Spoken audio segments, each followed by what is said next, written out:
Live Bihar YouTube पर subscribe और Facebook पर लाइक जरूर करें।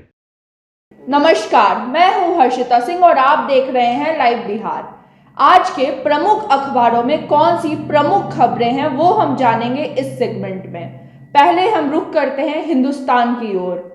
तृतीय और चतुर्वर्गों के 50,000 पोस्ट पर होगी नियुक्ति। राज्य के सरकारी संस्थानों में बड़े पैमाने में तृतीय और चतुर्वर्गीय कर्मियों की होगी बहाली।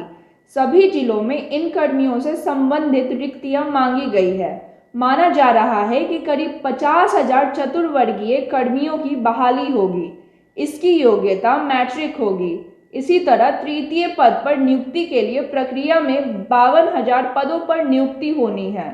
इस परीक्षा को बीपीएससी या बीएसएससी ले सकती है। प्रवेश पत्र में त्रुटि होने पे आधार कार्ड से मिल सकता है परीक्षार्थियों को प्रवेश। मैट्रिक परीक्षा के प्रवेश पत्र में अगर फोटो किसी दूसरे छात्र का लग गया है या फोटो स्पष्ट नहीं है तो इसके लिए परीक्षार्थियां परेशान ना हो। वे अपने आधार कार्ड से केंद्र में प्रवेश पा सकते हैं। इस बार बिहार बोर्ड ऐसे परीक्षार्थियों को भी परीक्षा केंद्र में प्रवेश की अनुमति देगी जिनके प्रवेश पत्र में फोटो में त्रुटि हो गई है। इसके अलावा अगर उत्तर पुस्तिका ओएमआर उत्तर पुस्तिका उपस्थित पत्रक में भी फोटो की त्रुटि होगी तो ये छात्र परीक्षा दे सकेंगे। दिल्ली की तरह अब बिहार में भी सड़क दुर्घटना में घायल हुए लोगों का मुफ्त में इलाज होगा। बिहार सरकार जल्द ही ऐसी योजना लाने जा रही है जिसमें घायलों का सरकारी व निजी अस्पतालों में कैशलेस इलाज किया जा सकेगा। वैसे राज्य के सरकारी अस्पतालों में पहले से ही मुफ्त इलाज की सुविधा है, पर कभी कभी सड़क दुर्घटना के बाद अस्पताल जाने वाले घायलों को बिना इलाज किए ही रेफर कर दिया जाता है। अभ्यर्थियों के संघर्ष में राजद उनके साथ, विधानसभा में उठाएंगे ये मुद्दा। गर्दनीबाग में दे रहे प्रदर्शन कर रहे शिक्षक अभ्यर्थियों से मुलाकात करने बुधवार की नेता प्रतिपक्ष तेजस्वी यादव इको पार्क पहुंचे। शिक्षक अभ्यर्थियों ने कहा कि सरकार उनके नियोजन को खारिज करने की कोशिश कर रही है।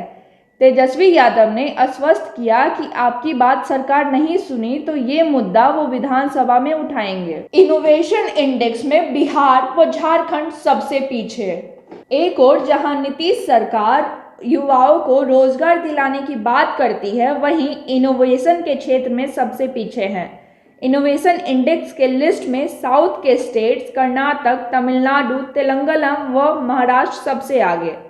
लगता है नीतीश सरकार युवाओं को रोजगार दिला ही देगी, प्रदेश में इनोवेशन को पीछे रखकर। नैट्स के लिए चुने जाने पर मिलेगी स्कॉलरशिप।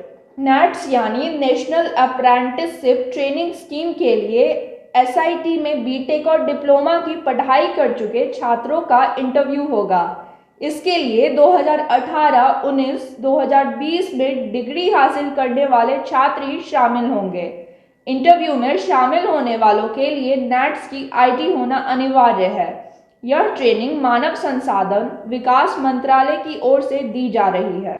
पटना विश्वविद्यालय के पीजी में नामांकन कल से होगी शुरू। पटना विश्वविद्यालय में बुधवार को पीजी पाठ्यक्रमों में नामांकन के लिए मेधा सूची जारी की गई है। नामांकन 22 जनवरी से शुरू होगी। पटना विवि के पीजी कोर्सेज में नामांकन के लिए आवेदन प्रक्रिया 14 जनवरी तक चली है। इसके बाद अब मेधा सूची जारी कर नामांकन प्रक्रिया शुरू हो रही है। आइए जानते हैं दैनिक जागरण की क्या है प्रमुख खबरें। कृषि विभाग में 1175 सीटों पर होगी बहाली। कृषि सेक्टर में नौकरी की तलाश कर रहे युवाओं के लिए अच्छी खबर है कि पौधे संरक्षण संभाग में 1250 पदों पर नियुक्ति होने वाली है। कृषि मंत्री अमरेंद्र प्रताप सिंह ने विभाग की समीक्षा के दौरान खाली पदों को शीघ्र भरने की निर्देश दिया।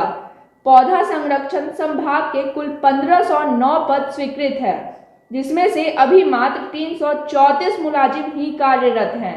इस तरह 1175 पद अभी रिक्त है। पीयू के व्यवसायिक ही नहीं पारंपरिक छात्रों को भी मिलेगा रोजगार।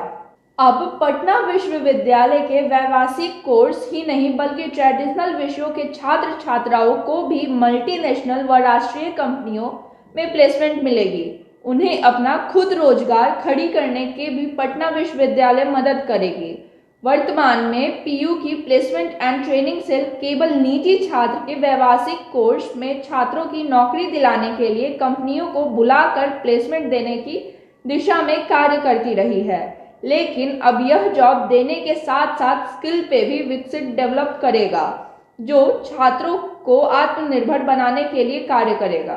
ये थी आज के अखबारों की प्रमुख खबरें। ऐसे ही न्यूज़ अपडेट्स के लिए देखते रहे लाइव बिहार। धन्यवाद। लाइव बिहार यूट्यूब पर सब्सक्राइब और फेसबुक पर लाइक जरूर करें।